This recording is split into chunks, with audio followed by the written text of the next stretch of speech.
Good evening and welcome to the school board meeting of the Fairmont Area Schools this Tuesday, October 25th, 2016.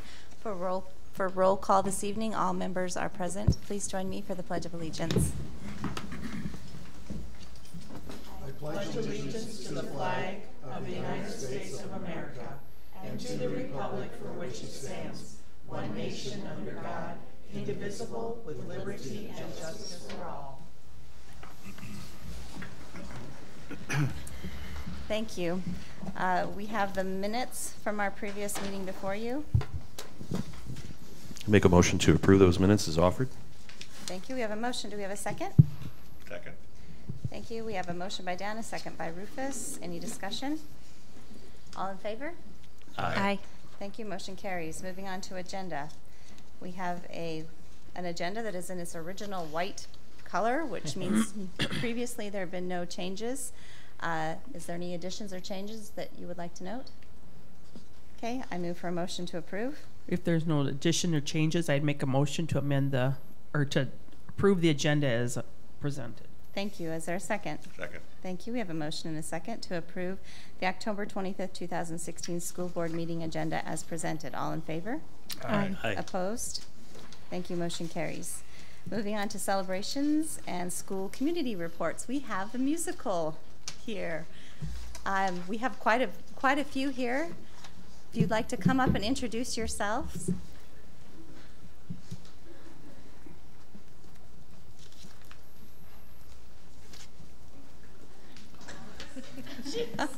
I'm not doing this alone, all by myself. Hi.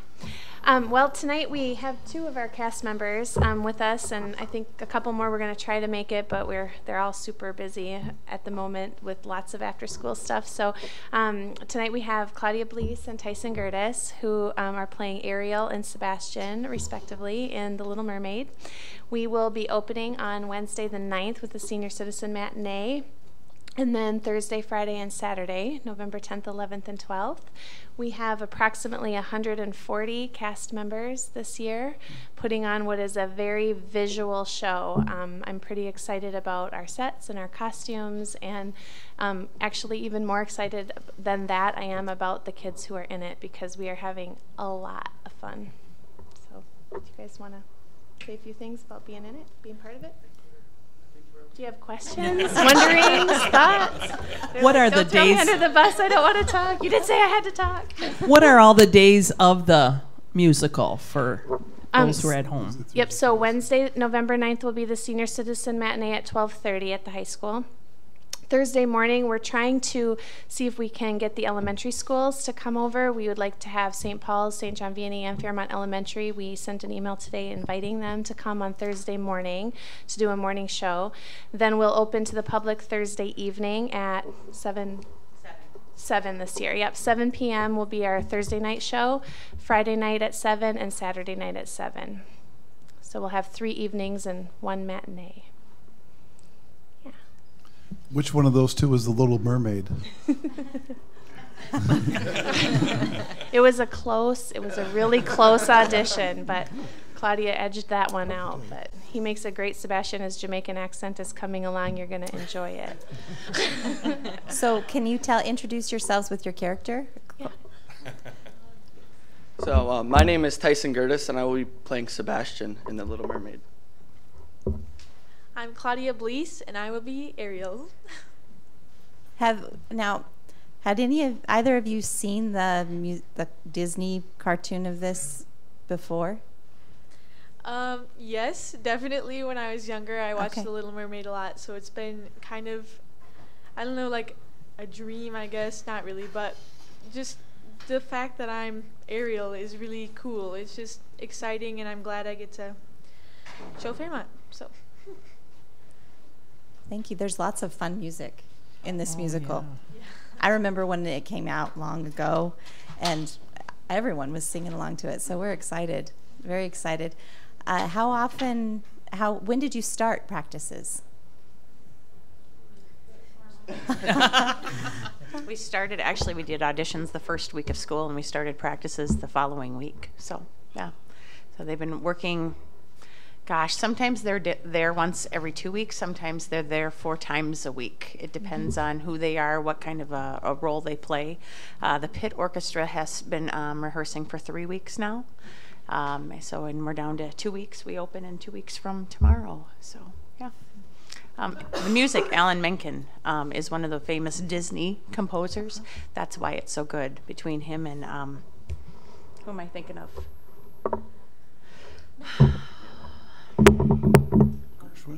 Nope, not Howard.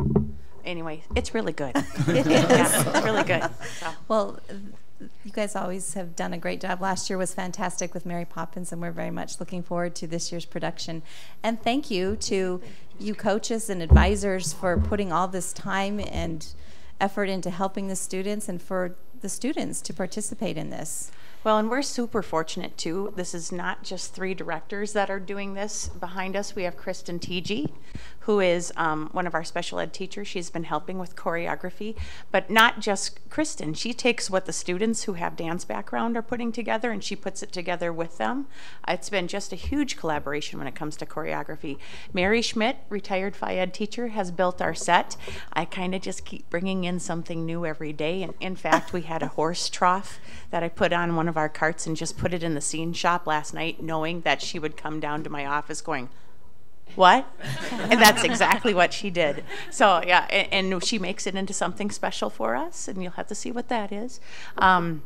It might involve Sebastian, and just maybe. We had a canoe. Actually, Kristen's dad let us borrow a canoe we repainted, and Mary thought that we had maybe changed the musical over to the Titanic, but it's okay, you know. And we have both of our art instructors at the high school, Candace Petchke and Terry Lindsay, have been working on some of the props and set pieces. So we've had a lot of people that have been helping out. So we've got some parents who have done some costuming, both making it and going out and finding things for us. So it's been a great collaboration, very fun. It's nice to see the students and their parents and the whole school just kind of get into it and make it one big effort. So, Well, thank you. Any other questions? Did you ever find the coat rack you were looking for? No, I still You got one? coat rack. Coat rack. You need a coat rack. That- okay. You can't get it back and recognize. Because we're gonna, condition. yeah, there's We're gonna be going some to spray totally insulation ruin it. involved. I'll think about it. Yeah. Okay. Okay. And thanks. Rex Turnus does all our sound. Yes. And he's fantastic. So I mean, just throwing out. Yeah, another Rex thing. has been there for many of our rehearsals, helping with sound, and then he'll be doing sound during all the performances with us too. So. Well, that's neat. Is Mrs. Blees involved at all? Because I haven't heard her. I haven't heard her speak yet. Come on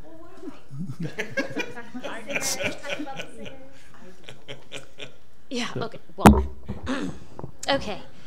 Yes, Mrs. Blees is involved. So I get all of the vocal work.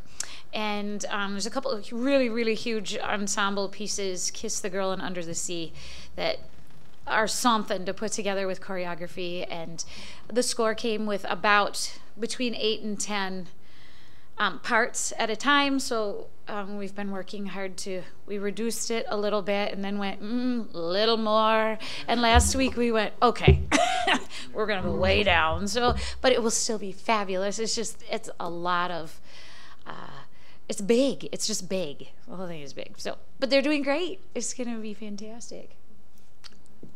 Well, thank you. And I get to just sit in the booth and watch once it finally happens. Like Kate has to do pit, and well, Sarah and I just sit with Rex and cry because we're so proud.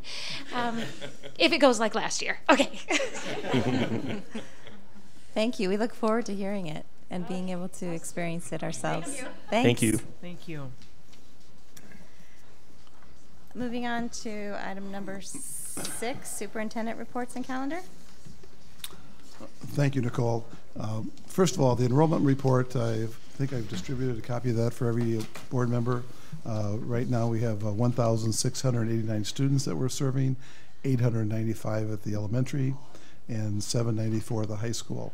We've had 2 students from the elementary move and 1 out of the high school move.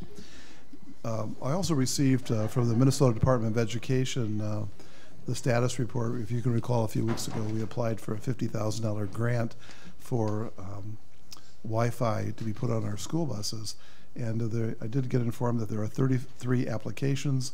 They are awarding 12 of the schools. Unfortunately, Fairmont is not one of the 12. And I did contact Pamela Jones today to find out. I wanted to obtain a list of those 33 that applied and also a list of the 12. And she said because they're still negotiating with those 12 that she cannot release that information for another 2 weeks. But I told her I'd be in contact with her again. I'm real curious on. She did mention that 7 of the 12 that are getting the grant are located in greater Minnesota. So it is focused on the rural area. And if we take a look at our pink calendar, got a lot of things happening, including tonight at 6 o'clock. There's a new teacher banquet that will be held at the Holiday Inn. And that's a wonderful event that is held every year that we have new teachers, sponsored by the Fairmont Chamber of Commerce. And the new teacher banquet, tonight we are also going to be acknowledging 2 of our faculty members that have been with us for 25 years, Mr. Osley and Mrs. Brolsma. And so they'll be getting special recognition tonight. Tomorrow night at 6 o'clock, there is a school board candidate forum that will be held right here at City Hall. And just a reminder that we have 5 candidates running for 3 spots for the Fairmont Area School Board. And tomorrow night should be a fun time for those candidates to talk and answer questions and talk about the school. Define fun. Oh, fun is talking about all your great ideas that you have. Yep. Just a reminder that you know, the election day is coming up 2 weeks from today, and because of that, we usually would have a school board meeting on Tuesday, November 8th, but because it is a national election, we cannot have a school board meeting. So our next school board meeting following tonight will be Tuesday, November 15th. But on Thursday, November 10th, there's going to be a couple of important meetings in the afternoon. And of course, these meetings are always open to the public and to the news media. But we're going to get our audit report that will be presented to the school board, the administration, and members of the Teachers Association. And that will be starting at 3:15 in the afternoon on Thursday, November 10th. And that will be in the Bud Room. There is a policy committee meeting already scheduled for that day, so we'll work that in somehow. But it's always nice to get a full briefing for the entire school board and the administration and teacher leaders so that they know exactly where we are financially. And again, that will be on Thursday, November the 10th. And just a reminder, too, that this Saturday, the Fairmont Cardinal football team will be playing in a playoff game. That's here at home. That will be held Saturday, October 29th at 3 o'clock p.m. And we will play the winner of the Laverne and St. Peter game, which will start here in a couple of hours. So before tonight's over, we'll know who we're going to play, either Laverne or St. Peter on Saturday, this Saturday, the 29th. That's it. Thank you, Superintendent Brown. Any questions about the calendar? Moving on to financial business, donations, resolutions. Dan? Okay, in Appendixes A through C, we have some donations to share with you. First, I would introduce the following resolution and move for its adoption. Whereas the Fairmont Pizza Ranch donated $500 for the E6 Carnival at Fairmont Elementary School and in support of the Pet Group. Be it resolved by Fairmont Area School Board to gratefully accept this gift. Thank you. We have a motion. Do we have a second? I'll second it. Thank you, Julie. We need to have a roll call vote. Danielle? Aye. Dell? Aye. Chair votes aye. Dan? Aye. Julie? Aye. Rufus? Aye. Thank you. Motion carries. Okay, in Appendix B, I would also introduce this resolution and move for its adoption. Whereas Farm Bureau Insurance donated $50 for the E6 Carnival at Fairmont Elementary School and in support of PET, be it resolved by Fairmont Area School Board to gratefully accept the gift. Thank you. Is there a second? Second. Thank you. We have a motion by Dan, a second by Rufus. We'll take any discussion. We'll take a roll call vote. Danielle? Aye. Dell? Aye. Chair votes aye. Dan? Aye. Julie? Aye. Rufus? Aye. Thank you. Motion carries. And in Appendix C, I introduce the following resolution and move for its adoption.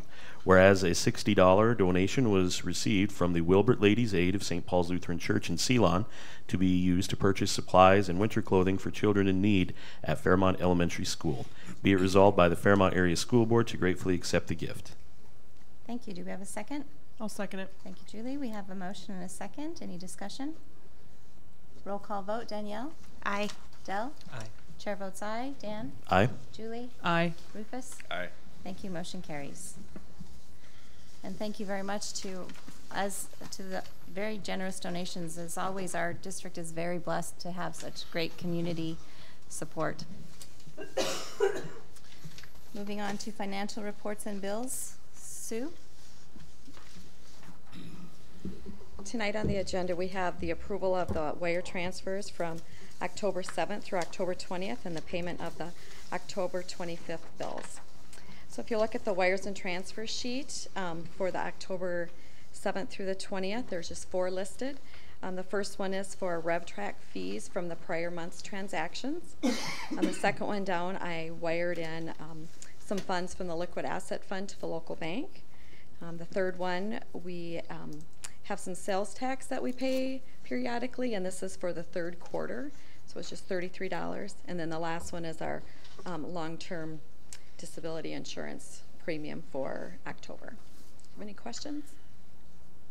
Okay, then I just have a couple of bills to bring to your attention. Check number 59059 made out to Clifton Larson Allen. That is for part of our audit preparation fees. They bill us kind of periodically, and so we're paying them this round $3,000. And as Superintendent Brown mentioned, that we'll have some meetings on November 10th with the board and administration and teacher leaders, and then the full report, audit report, will come to the board on November 15th. And then check number 59084 made out to Minnesota West. This is we have 21 students that are taking 104 credits through Minnesota West, some online credits this fall. We have that payment. Is there any questions you have on the list of bills? Otherwise, Julie and I did review the register and transfers prior to the board meeting. If there's no questions, I then would offer a motion to approve the wire transfers for October 7th, 2016 to October 20th, 2016, and payment of the October 25th, 2016 bills. Thank you. We have a motion. Do we have a second? Second. Thank you, Dell. There's been a motion and a second to approve the wire transfers for October 7, 2016 to October 20, 2016, and payment of the October 25, 2016 bills. Any discussion? All in favor? Aye. Aye. Thank you. Motion carries. We have no old business, so moving on to new business. We have Jody Christensen here tonight to discuss our student achievement report.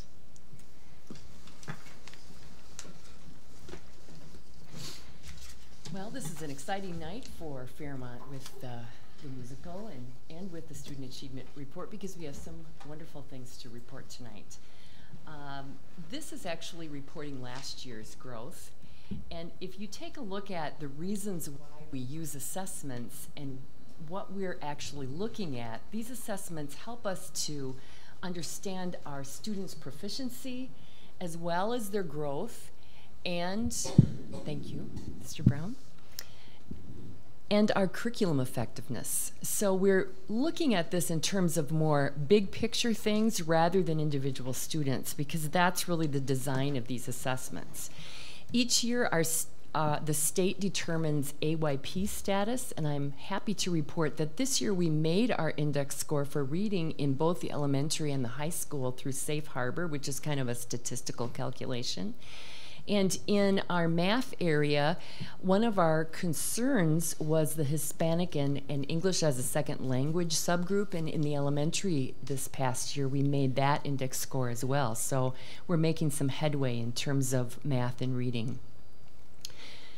One of the exciting things this year is that we met our district goal, our district student achievement goal, which was to increase our literacy MCA assessment by 5%, and we achieved that last year. In fact, our elementary has had 2 years of growth, not at the 5% range, but both the high school and the elementary together achieved that this last year. The state comes through with some ratings, and they look at different elements of our schools. And if you take a look at the green area, which is really kind of our strength, as you can see later in our report, we have some very good growth. We tend to have some students that come in a little bit averaging below average, but by the time they leave our district, we help them to meet standard, most of them anyway, and that's an exciting area in our school district, is the growth of our students. The second one, you'll notice, has a long kind of gold band. That's our graduation rate, so that also is a big strength of our district. On the MCA assessment, if you take a look at these pillars, you'll see some different colors. The blue would be those students who exceed standard, very similar to students who earn A's. The green would be students who meet standard, like students who get B's, and the yellow would be students who partially meet the standards, basically C students. And the first column in each area would be the state delineation of those colors, and the second column would be our school district's delineation. Now, you can kind of see that both the state and our school average between like mid 50% to 60% proficient. Now, while we really do want to be higher than that, it's important to understand those numbers in context. So for instance, if you take Minnesota as a state and compare it as if it were a nation on national tests, and this particular test I'm talking about is the TIMSS test, we actually would beat Finland in mathematics. So the fact that Minnesota and Fairmont have similar scores is kind of a positive thing here at this, when you make the comparison internationally. We look at our free and reduced lunch population, and when you compare the second column to the first column, you can see that we actually generally have higher student achievement for our free and reduced lunch population than the state average. Now we look at some pie graphs here. You'll see different colors in these pie graphs. This is looking at growth on that MCA assessment. And so if you compare the green and the gold and the purple, the first pie is the state of Minnesota, the second pie is Fairmont. You'll see that our purple, which indicates medium growth, is really a little higher than our state average. Our gold, which indicates low growth, is a little less than state average in math. This is a good thing. We have more medium growth than the state does right now. We take a second test called the NWEA. It's the Measures of Academic Progress. And I have a graph here that takes all the grades from grade 1 to 10 in math and looks at their growth. You'll see the purple and blue, or purple and green, are those that have met their growth targets. That's a positive thing. And the blue and red are students that did not meet their growth targets. Some of them were below standard and some of them were above standard. So you can kind of see the different areas. Now we'll look at reading. Here's the MCA assessment. We in our district are almost identical in growth to the state average. The pieces of these pies are almost exactly the same. And now the growth of our district in terms of the NWEA or MAP test. And you can see again that those who met target are the purple and green. The blue would be those who are proficient and did not make target, and the red would be those who were below proficiency and did not make their target. One of the things we're really celebrating, though, this last year is how well our school did on growth on that NWEA assessment. This is a new statistic that came out for this test, and it told us that we are at the 78th percentile nationally for growth on this assessment. So that means if we took 100 schools and we ranked them, our school would be better than 78 other schools. So we really had a very nice growth rate on that assessment. And one of the things I just want to call out is that we had a grade level that made the 99th percentile in both math and in reading, and that was 3rd grade. So I just want to give a big kudos to our teachers in 3rd grade, because last year was a phenomenal rate of growth for them. Oh, you said that was the 99th percentile Yes. in both? In both. Reading and math. Yes. That's amazing. Well done. Yeah.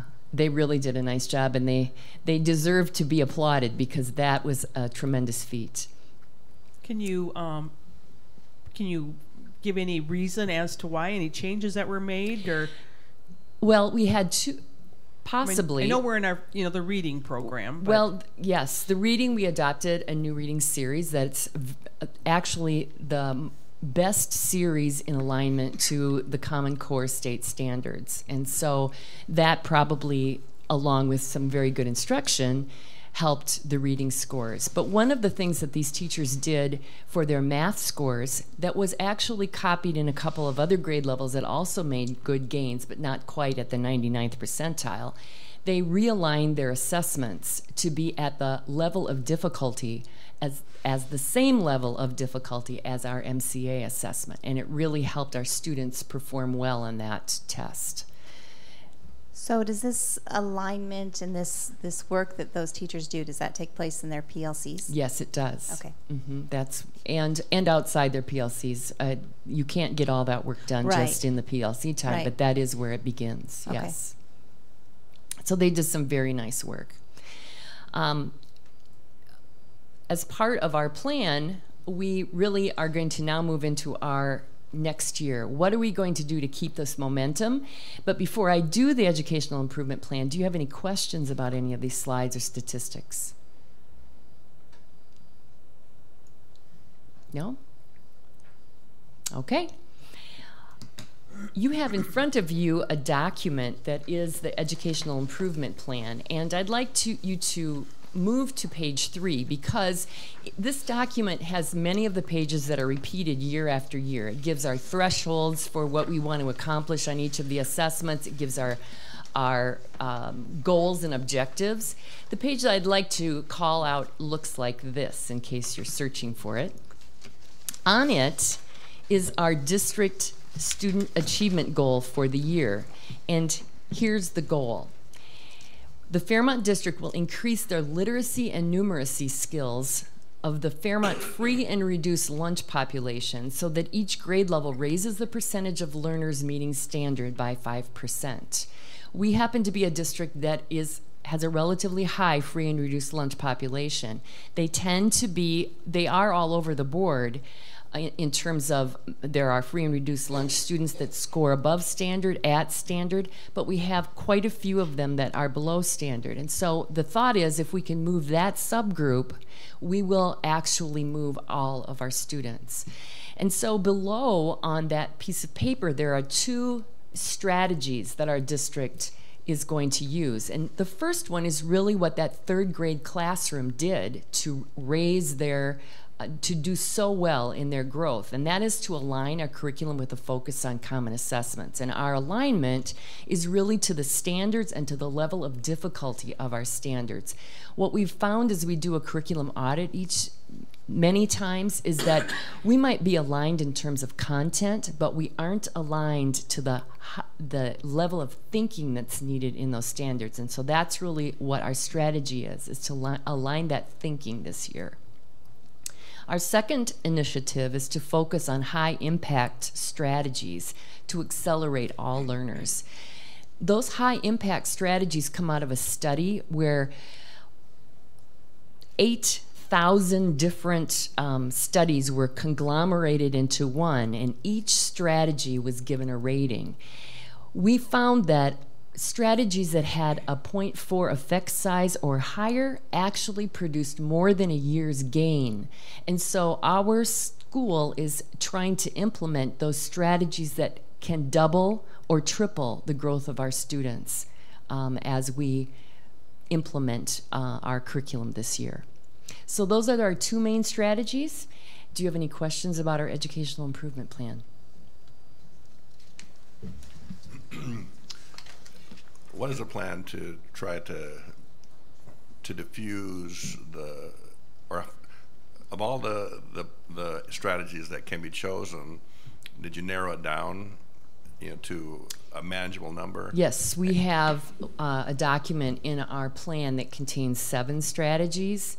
I'll list a few of them: formative assessment, feedback, helping students to be assessment ready, teacher clarity, making clear our goals and how to reach those goals, small group instruction, class discussion. Those are on our list.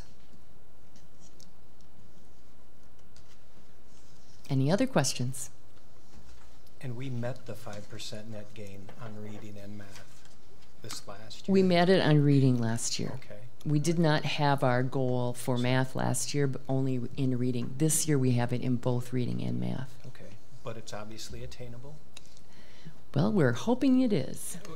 We did. Yes, we did it once. Sometimes when we continually set those goals, it's harder to keep setting and reaching those targets. Yeah. But I'm confident our teachers are doing a tremendous job. They're working very hard, and I think their efforts have been rewarded the last 2 years. I think this is very exciting Good news. Goals, yeah. It really is, and I applaud teachers for adopting these goals, for working so hard in their PLCs, for taking on the new reading curriculum, for just all the work they've done, and for Jody, for you, and for the administration for supporting it. And we are moving forward, and it's exciting. Great things can happen in Fairmont area schools. Thank you. Definitely. Any other questions or discussion? Okay, we need to formally, I gotta find my agenda here. Here we are.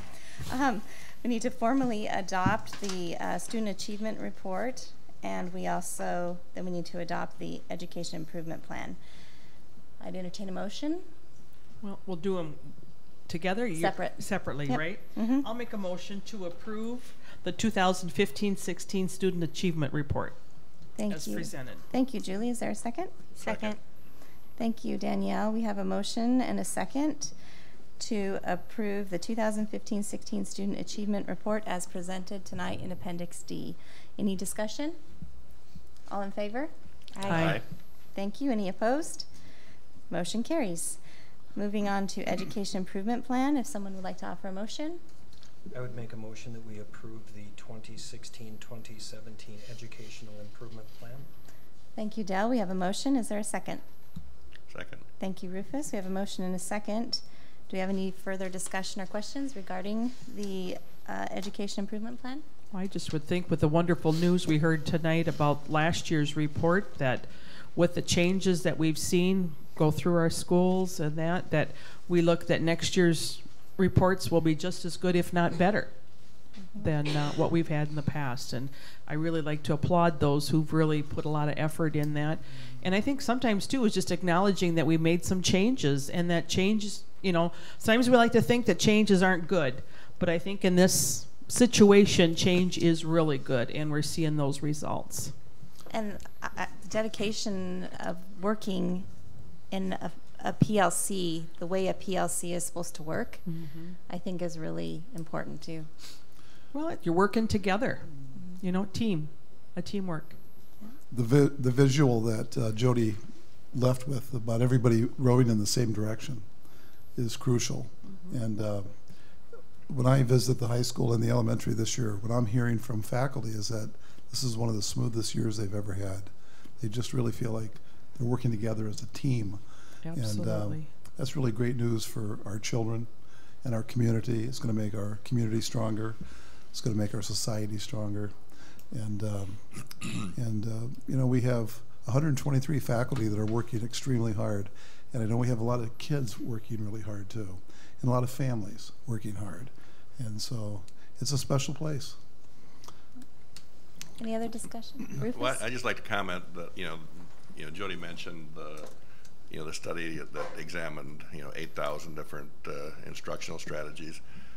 That particular work was done by a researcher named John Hattie, and his research is at the forefront of any international discussion about how to improve education. And so we are you know, we are working at the forefront of educational research and our efforts to improve the educational experience for our students in Fairmont.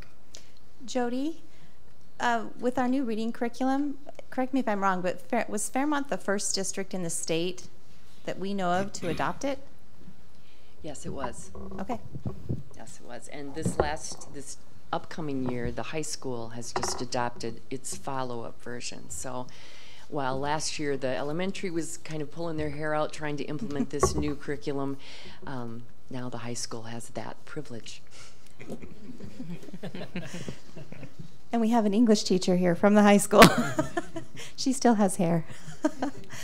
Thank you. Well, you know, and I found it interesting you mentioned comparing Minnesota to Finland, and for folks that are watching might not get the reference, Finland is generally recognized as one of the standards, top education test scoring and most looked up to educational systems in the world. So that's impressive when you can put us in that same boat.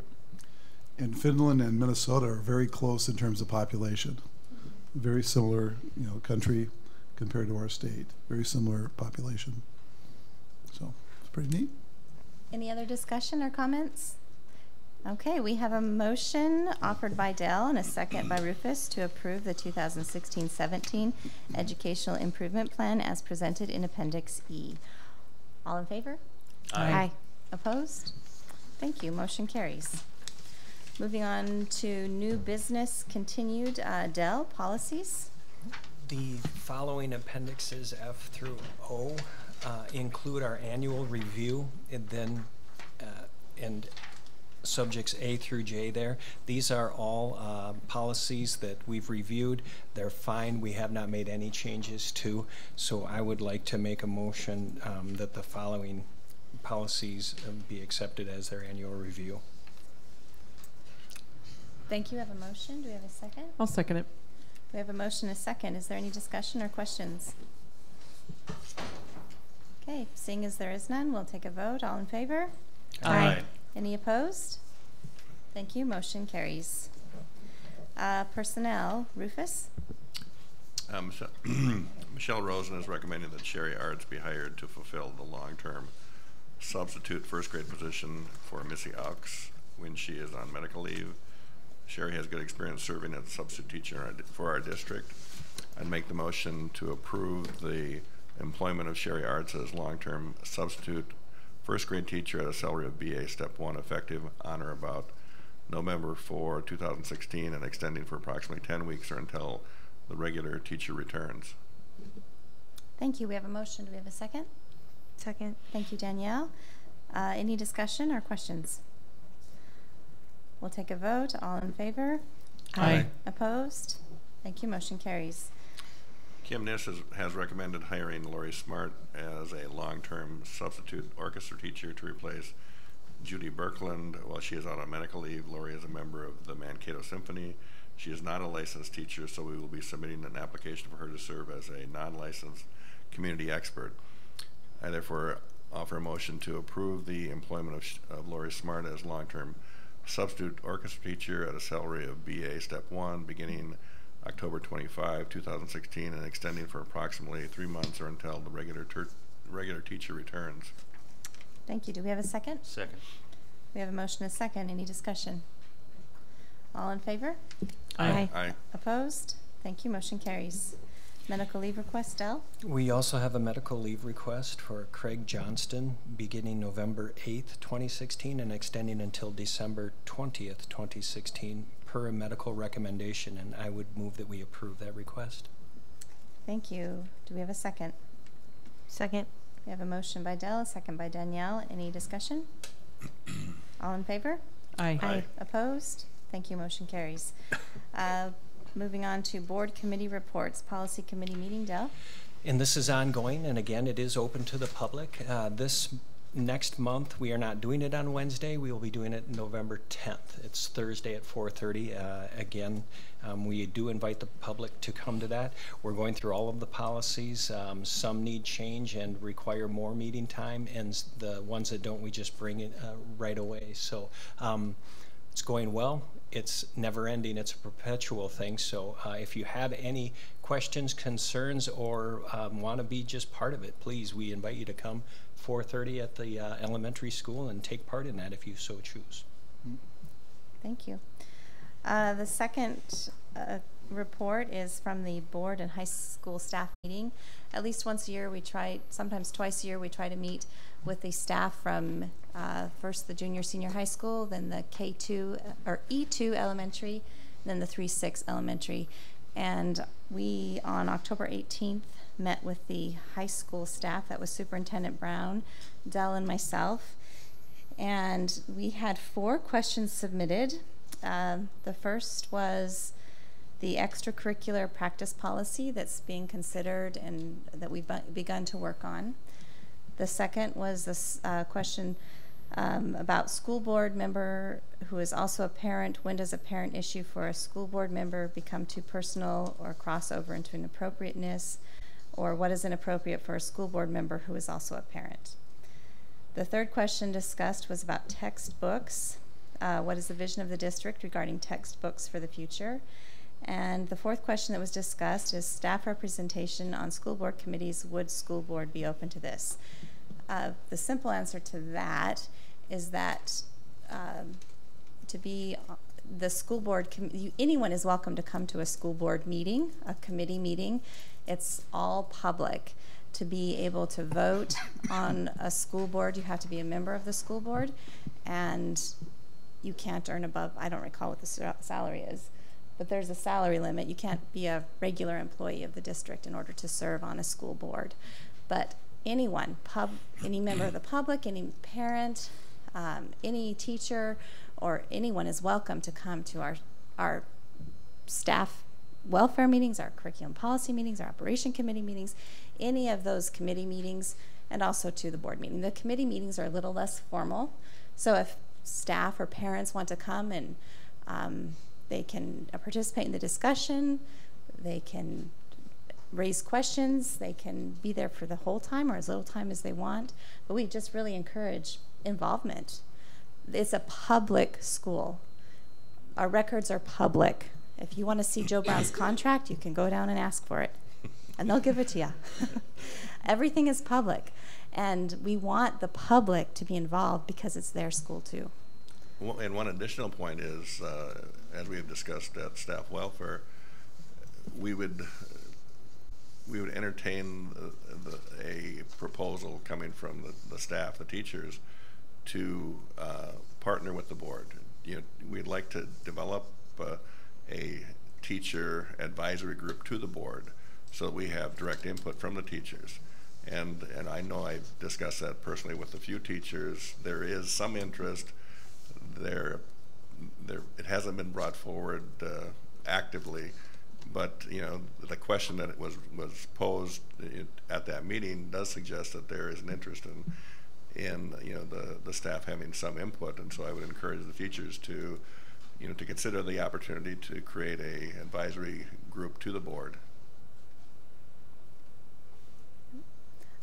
Dell, do you want to add anything to that?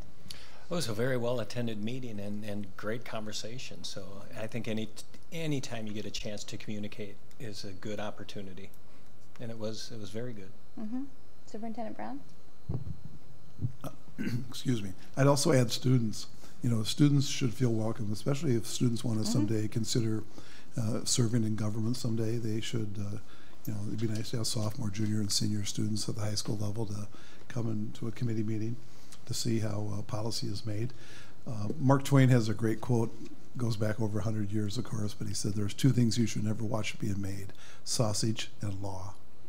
And but the fact of the matter is, the neat thing about the school board, especially here in Minnesota, is that because of the open meetings law, there are very, very few times we ever go into a closed session. In fact, this is my 7th year here. We've never had a closed session meeting. We had one. Did we? Yes, we did. Yeah.